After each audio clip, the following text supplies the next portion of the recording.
Hello everyone, चलिए start करते हैं आज का सेशन। आपको पता है मॉनेटरी पॉलिसी में अभी तक हमारे 21 लेक्चर हो चुके हैं, उसी को हम आगे बढ़ाएंगे। आज हम 22 लेक्चर के बारे में पढ़ेंगे। और मैं आपसे बोल रहा हूँ कि जो हमने अभी तक इकोनॉमी में ये पॉइंट देखे हैं, चाहे वो आपका SLR हो, चाहे आपका वो CRR हो, चाहे वो आपका रेपो रेट हो, रिवर्स रेपो रेट हो, बैंक रेट हो, ये हमने जितने भी पढ़े हैं वो सारे के सारे मॉनेटरी पॉलिसी के टूल्स हैं। मतलब इन टूल्स का प्रयोग करके हम जो है मॉनेटरी पॉलिसी को मैनेज करते हैं। जैसे मॉनेटरी पॉलिसी का मतलब मैंने आपको बहुत हल्के अंदाज में बताया था कि देश की अर्थव्यवस्था में कितना पैसा जाना है, कितना पैसा नहीं जाना है, ये डिसाइड कौन करती है? मॉनेटरी पॉलिसी डिसाइड करती है। और मॉनेटरी पॉलिसी डिसाइड जब करती है तो उसमें कुछ टूल्सों का प्रयोग किया जाता है। वो टूल्स वही हैं जो मैं आपको पढ़ा रहा हूँ, चाहे वो बैंक रेट हो, चाहे वो SLR हो, चाहे वो आपका CRR हो, या आपका रेपो रेट हो, रिवर्स रेपो रेट हो। ये सारे के सारे टूल्स हैं। इसी तरीके के और भी टूल्स हैं जो ये डिसाइड करते हैं कि अर्थव्यवस्था में कितना पैसा जाना चाहिए, कितना नहीं। मॉनेटरी पॉलिसी तो एक नीति है, लेकिन नीति की किन के द्वारा पैसा जाना है, कितना नहीं जाना है, ये डिसाइड जो है किस तरीके से होता है। जैसे फॉर एग्जांपल मैं एक डायग्राम से समझा देता हूँ। जैसे ये देश है, इसमें कितना पैसा अंदर जाना है और कितना पैसा बाहर जाना है, अंदर जाना है और कितना पैसा बाहर जाना है, ये सारे के सारे जो है टूल्स से निर्धारित होता है जो मॉनेटरी पॉलिसी में लागू किए जाते हैं। वो टूल्स वही हैं आपके जो मैंने आपको बताया, CRR, SLR, इसी तरीके से बैंक रेट, और जो मैंने repo rate, reverse repo rate, ये सारे के सारे टूल्स हैं जिनसे ये डिसाइड होता है कि हमारे देश में कितना पैसा होगा और कितना पैसा नहीं होगा। मतलब अर्थव्यवस्था में, जो देश की अर्थव्यवस्था है। ठीक है, आज उसी के सिलसिले को हम आगे बढ़ाएंगे। और आज हम जो जानेंगे MSF। MSF क्या है, इसकी फुल फॉर्म भी जानेंगे, फुल फॉर्म क्या है, और थोड़ा सा इसका प्रभाव भी जानेंगे क्या है। ठीक है, MSF। चलिए स्टार्ट करते हैं। MSF क्या है? तो आपका MSF की अगर आपसे एग्जाम में फुल फॉर्म पूछी जाए तो सिंपल वर्ड में आपको फुल फॉर्म बता देनी है। MSF की जो फुल फॉर्म है वो है आपकी मार्जिनल स्टैंडिंग फैसिलिटी। बहुत सीमित हल्के अंदाज में MSF की full form marginal standing facility क्या है, कैसे है, सब जानते हैं। आपके RBI ने, रिजर्व बैंक ऑफ इंडिया ने 2011 और 12 के टाइम में मॉनेटरी पॉलिसी, मौद्रिक नीति के टूल्स के रूप में, उपकरण के रूप में, फिर से एक बार सुन लीजिएगा, MSF को 2011-12 में RBI ने मॉनेटरी पॉलिसी के टूल्स के रूप में इसकी क्या की, MSF की शुरुआत की। फिर से सुन लीजिएगा, 2011-12 में RBI ने मॉनेटरी पॉलिसी के टूल्स के रूप में MSF की शुरुआत की। ठीक है, अब फुल फॉर्म भी हो चुकी है, क्या है ये भी हम थोड़ा सा जान चुके हैं कि इसकी शुरुआत जो है 2011-12 में मॉनेटरी पॉलिसी के टूल्स के रूप में की है। क्या है ये भी आपका एक तरीके से ऐसा मान लीजिएगा आप, MSF लोन लेने की सुविधा है। लोन लेने की सुविधा किसको? बैंकों को। लोन लेने की सुविधा किसको? बैंकों को। किससे? आदमी से, व्यक्तियों से, साधारण व्यक्तियों से नहीं, RBI से। एक बार और सुन लीजिएगा, MSF भी क्या है? लोन लेने की सुविधा है। किसको? बैंकों को। किससे लेने की सुविधा है? RBI से। देखो आपको पता है बैंक जो है, जो उनकी बैलेंस शीट होती है वो कई बार क्या होती है? इम्बैलेंस होती है, मतलब असंतुलित होती है। तो कई बार क्या होता है, बैंकों के पास तरलता, लिक्विडिटी, मतलब पैसों की, मनी की दिक्कत आ जाती है। उनके पास कैश में पैसा नहीं होता।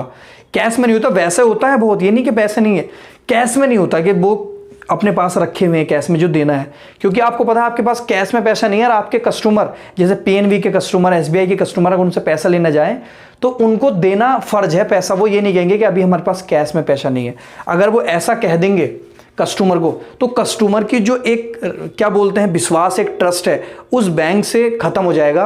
और वो बैंक अगर सरकारी है तो सरकार से एक तरीके से ट्रस्ट ख़त्म हो जाएगा। तो सरकार से ट्रस्ट ख़त्म ना हो, इस स्थिति से क्या होता है, बैंकों के पास हमेशा लिक्विडिटी होनी चाहिए, तरलता होनी चाहिए, पैसे होने ज़रूरी हैं। तो वो आपको कौन इनकी जिम्मेदारी लेता है, वो लेता है आरबीआई। आरबीआई इनको क्या करता है, बैंकों को लोन देता है। आपको पता है बैंक रेट में भी यही होता है, एक बार समझ लीजिएगा। यहां पर बैंक रेट में भी मैंने आपको बताया था, रेपो रेट में भी मैंने आपको बताया था, वो आपका निकल के आता है एमएसएफ, ये जो तीसरा है, इसमें भी लोन सुविधा है। तीनों में जो है लोन की सुविधा है, तीनों में लोन की सुविधा किससे, आरबीआई से ले सकते हैं ये, क्योंकि इनको तरलता की जरूरत होती है, लिक्विडिटी, इनको पैसा चाहिए कैश में कस्टमर को देने के लिए। इसमें क्या है, लॉन्ग टर्म ऋण लेते हैं बैंक, लॉन्ग टर्म लंबे समय के लिए।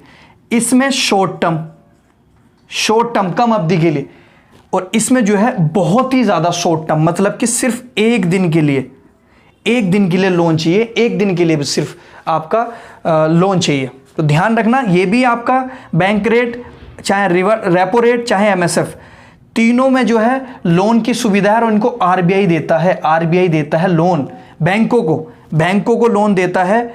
ये मैंने आपको बताया है पिछले लेक्चर में, बैंक रेट आरबीआई डिसाइड करता है, रेपो रेट भी आपका जो है आरबीआई डिसाइड करता है, एमएसएफ खुद डिसाइड हो जाता है, वो कैसे मैं आपको बताऊंगा अभी। तो ये भी सब क्या है, लोन है। ये लॉन्ग टर्म है, ये शॉर्ट टर्म है, ये वेरी शॉर्ट, मतलब कि एक दिन का, सिर्फ एक दिन का। तो एमएसएफ फिर मैं आपको बता देता हूं, लोन लेने की सुविधा है बैंकों की आरबीआई से। जब तरलता खत्म हो जाती है तो उस स्थिति में बैंक जो है, जो आपके अनुसूचित बैंक है, वो एक दिन के लिए आरबीआई से क्या लेते हैं, लोन लेते हैं, आरबीआई से लोन। देखना, मैंने पिछले लेक्चर में भी आपको पढ़ाया है, जब लोन लेते हैं तो क्या होता है, जैसे ये आपका आरबीआई हो गया, और ये आपका बैंक हो गया जो नॉर्मल बैंक है, एसबीआई मान लो, पीएनबी मान लो।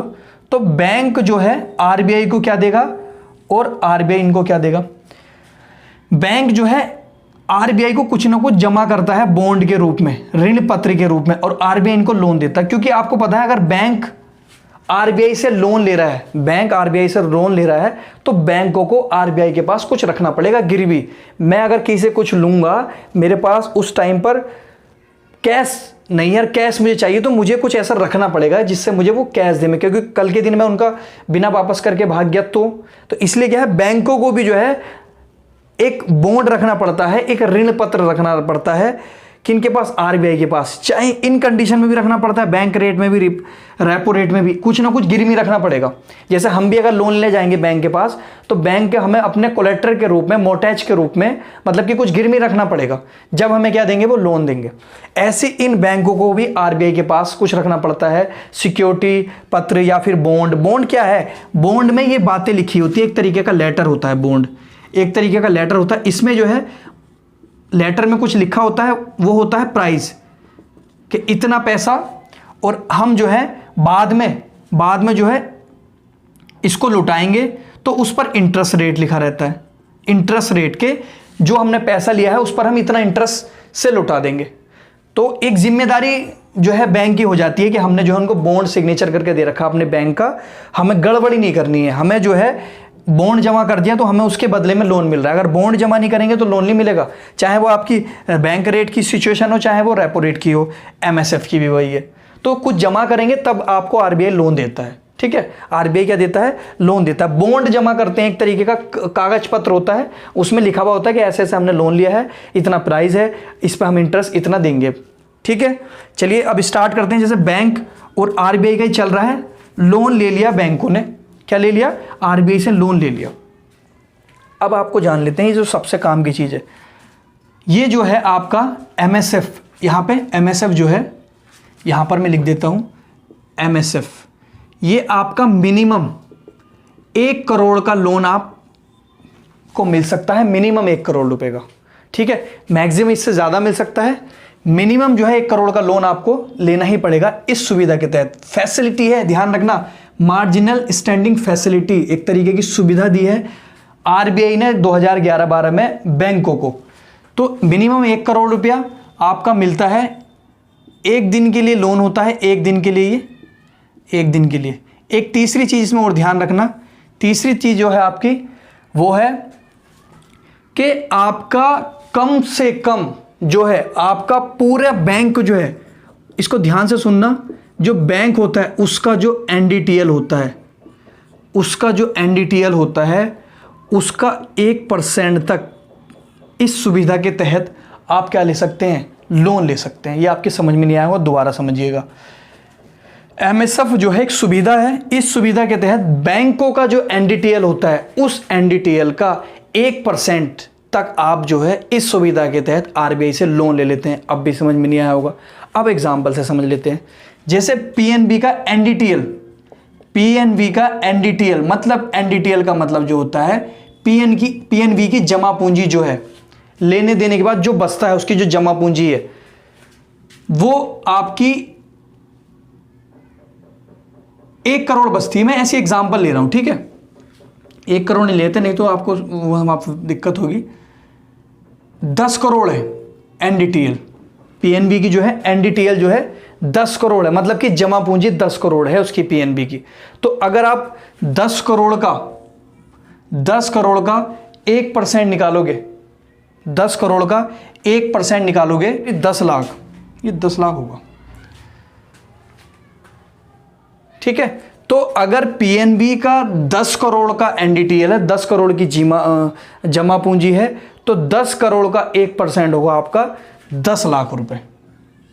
एक बार और सुन लीजिएगा ध्यान से, पीएनबी की अगर 10 करोड़ की एनडीटीएल है, 10 करोड़ की जमा पूंजी है, तो उसका 1% जो है 10 लाख होगा। तो 10 लाख तक का वो क्या उठा सकते हैं, लोन उठा सकते हैं। अगर 20 करोड़ है तो 20 लाख तक, इसी तरीके से जितना भी टर्नओवर होगा, जितनी भी जमा पूंजी होगी उसका 1%, ये मैं आपसे कह रहा हूं, बैंक के एनडीटीएल का 1% ले सकते हैं। जैसे पीएनबी की औकात, अब सीधा वर्ड है, जिसकी जितनी औकात है उस औकात के हिसाब से 1%, जिसकी जितनी औकात है उसका 1% है। किसी के 1000 की औकात है तो उसका 1%, जिसकी 1 लाख करोड़ की है तो उसका 1%, ठीक है।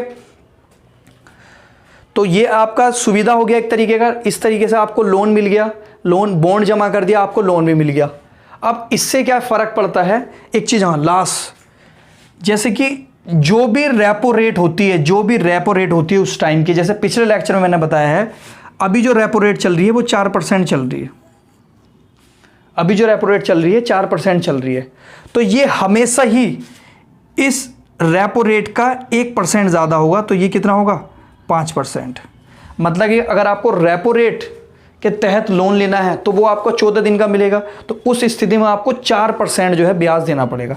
लेकिन आपको एक ही दिन के लिए लोन चाहिए, एक दिन के लिए सिर्फ लोन चाहिए, तो आपका जो, अगर आप एमएसएफ के तहत सुविधा लेते हो तो आपको ब्याज जो देना है वो 4% नहीं 5%। मतलब कि हमेशा रेपो रेट का आप +1 कर देंगे, repo rate +1% is equal to MSF. ये आपको समझ में आ गया होगा। एमएसएफ आपको इतना ही देना पड़ेगा, जितना रेपो रेट होगा उसमें +1 करना पड़ेगा आपको, +1%, ठीक है। अगर रेपो रेट 4% है तो 5% एमएसएफ देना पड़ेगा। अगर रेपो रेट 5% है तो +1 6% देना पड़ेगा। अगर रेपो रेट 7% है तो +1 8 देना पड़ेगा। तो कहने का मतलब ये हमेशा एमएसएफ जो है ज़्यादा है और रिवर्स रेपो रेट कम है, ये मैंने आपको बताया है।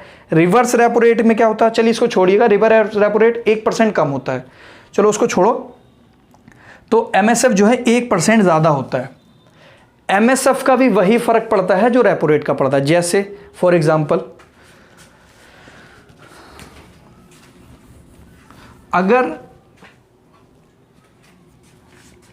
वही है, अगर एमएसएफ कम हो गया, मतलब कि एमएसएफ जो है 2% हो गया, कम परसेंट पे दे रहे हैं एमएसएफ, तो